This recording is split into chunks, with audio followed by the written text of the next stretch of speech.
Se você tem perguntas sobre a fé, sobre a vida, sobre Deus, conheça a Bíblia The Way, O Caminho. Uma Bíblia em linguagem atual que veio para dizer que não tem nada de errado em fazer perguntas, ter dúvidas e em debater. Mas a The Way é mais que uma Bíblia de papel. Ela está presente no cyberespaço. Por toda a Bíblia há links e QR Codes de vídeos e estudos extras para você continuar no caminho, tanto no mundo real quanto no virtual. Venha para o caminho, conecte-se a The Way, uma obra com a qualidade CPAD.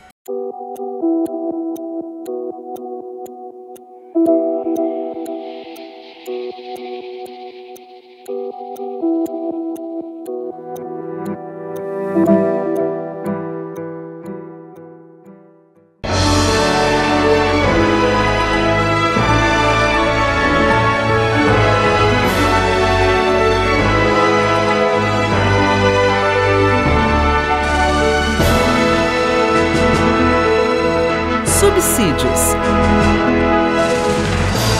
Lições Bíblicas. Jovens. Lição 2. O nascimento de Jesus segundo o Evangelho de Mateus. A paz do Senhor. Professor, professora, superintendente de escola dominical, aluno, aluna de escola dominical que estão nos ouvindo, espero que você tenha gostado da primeira aula.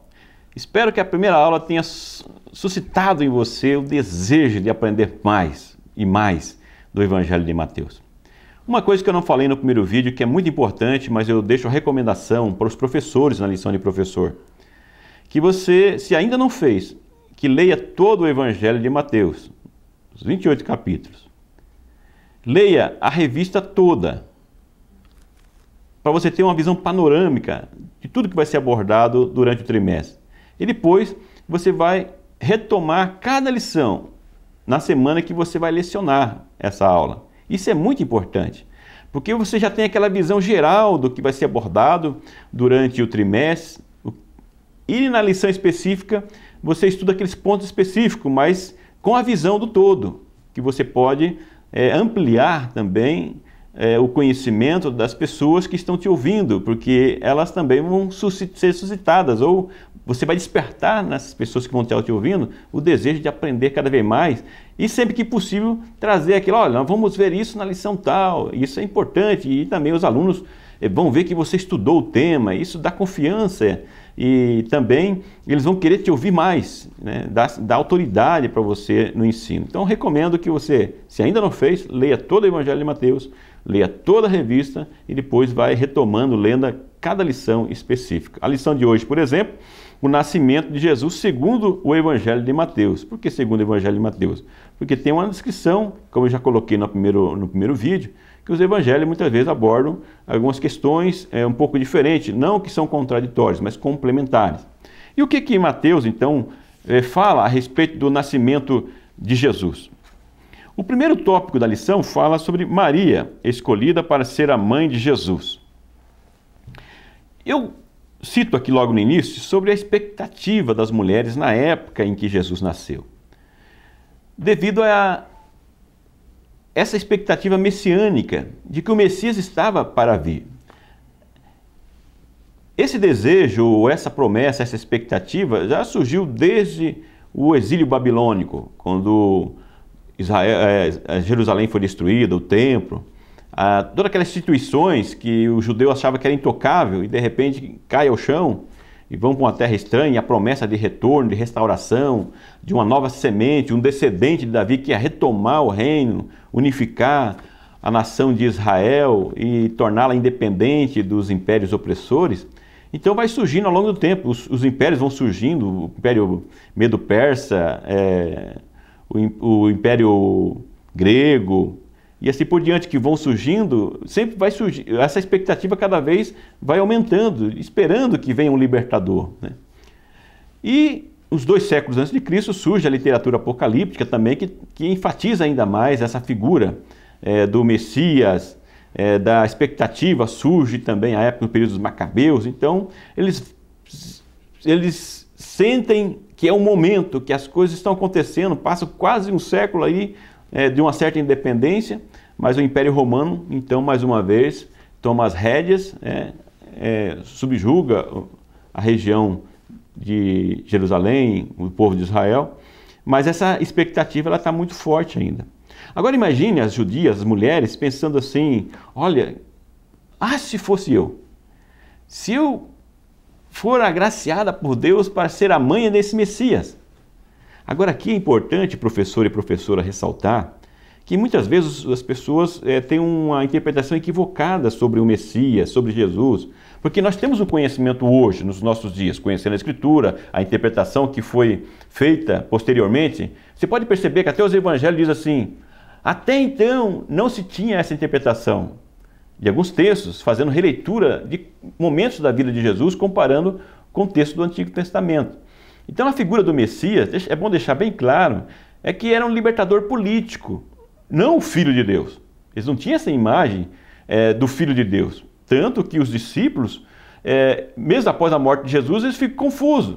Veja Lucas 24, quando fala dos discípulos no caminho de Emaús. Nós pensávamos que ele era o profeta, quer dizer, está tudo acabado, morreu. Mas pensava que ele era um líder que ia libertar do subjugo, do jugo dos romanos. Isso vai ser, eles vão entender só depois. Jesus menciona, Jesus fala sobre isso quando está conversando com os discípulos, mas parece que eles acabam não entendendo. Aí tem essa expectativa. Então, dentro de toda essa expectativa, então está Maria, que dentre as mulheres judias que aguardavam ser a mãe, ela é agraciada. E Mateus deixa bem claro que ela foi agraciada por causa de algumas características, né, do seu comportamento, da sua fé, da sua atitude, e ela é escolhida. Na lição eu coloco a questão da crença católica, colocando Maria até divinizando em algumas questões em relação à sua concepção, colocando Maria numa figura mais no sentido de divinização, como alguém que tivesse um poder de mediação. E com isso procuram colocar que ela nasceu e que já no seu nascimento, de certa forma, ela tinha características diferentes dos demais seres humanos. Então eu enfatizo aqui na lição que Maria era igual a qualquer outro ser humano e não tem poder de intermediação em relação ao ser humano e Deus. Nós sabemos que o único é Jesus Cristo. Atos 4:12 relata muito bem que só existe um mediador entre Deus e os seres humanos. Mas, professor, não é só Maria que é enfatizada aqui na lição. Nós vemos aqui também a questão de José. Eu coloco o papel de José, porque muitas vezes também não é mencionado, né, como esposo da mulher que carregou Jesus no seu ventre. Então, Deus não escolheu somente Maria, mas escolheu um casal. E José tinha algumas características que são importantes nós destacarmos aqui, como o primeiro item do tópico. José era um homem honrado e de bom caráter. Menciono aqui a questão da cultura da época em que tinha os casamentos arranjados. Isso era comum.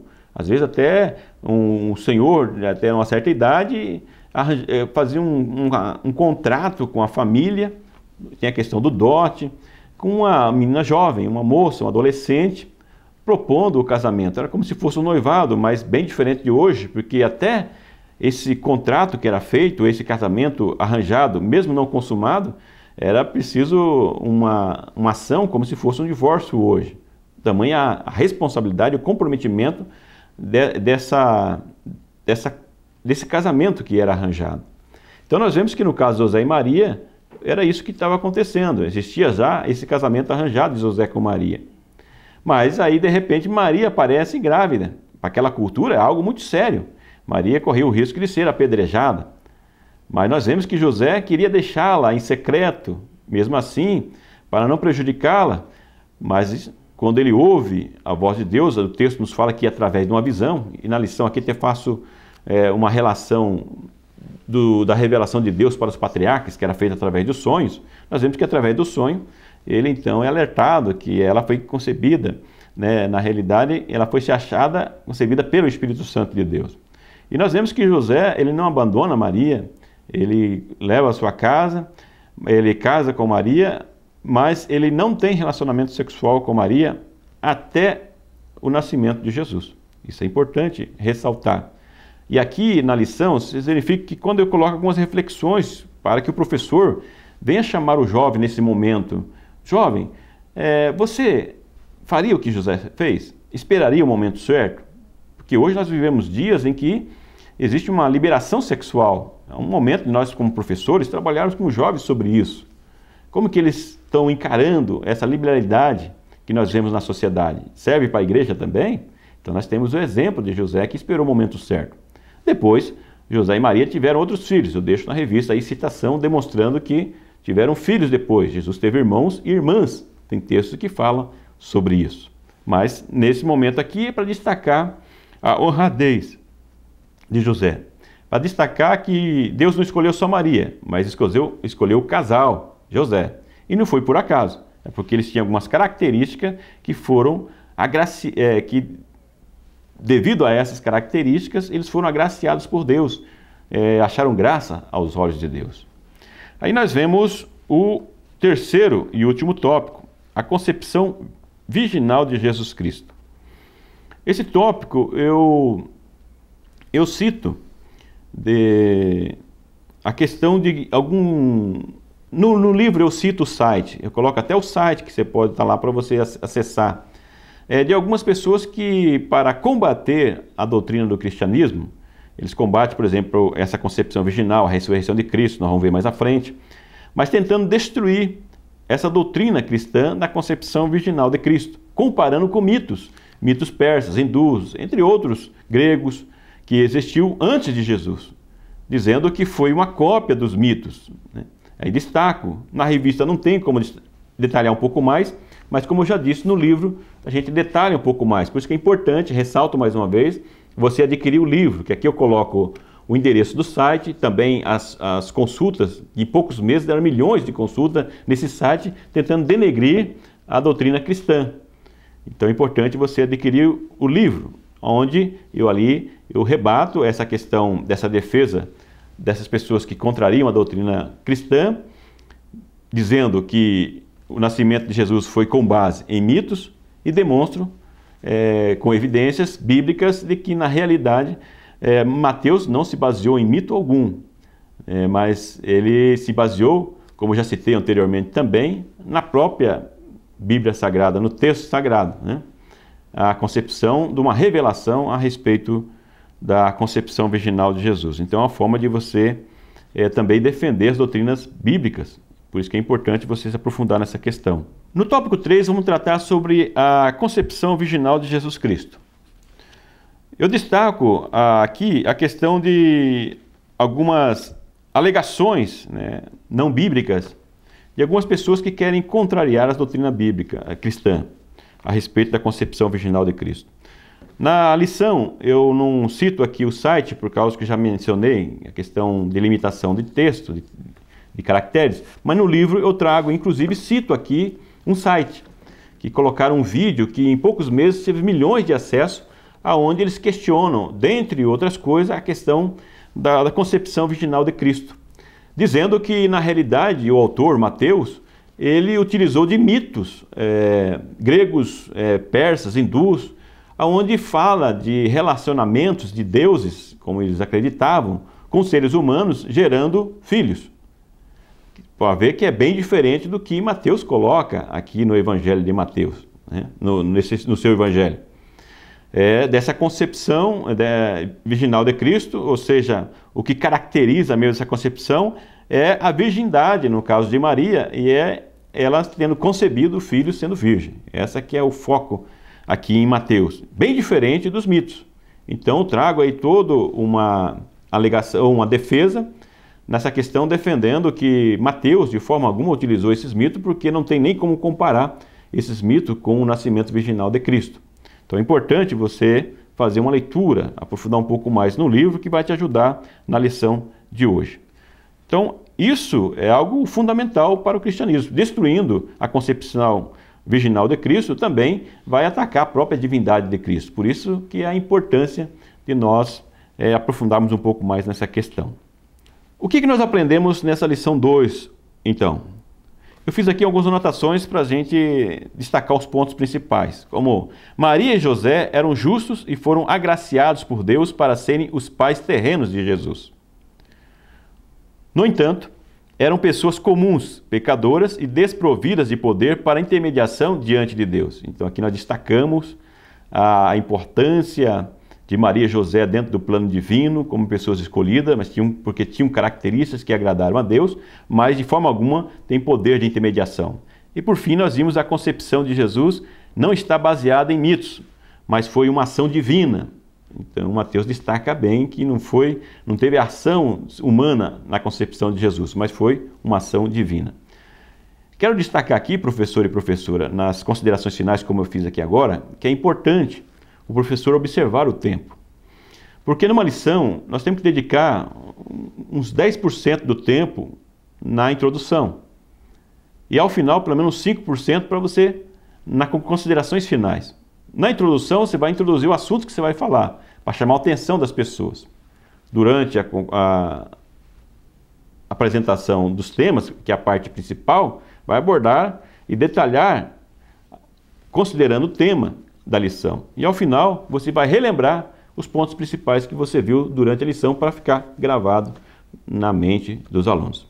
Espero que você tenha aproveitado esse vídeo, essa aula também, e até o próximo vídeo.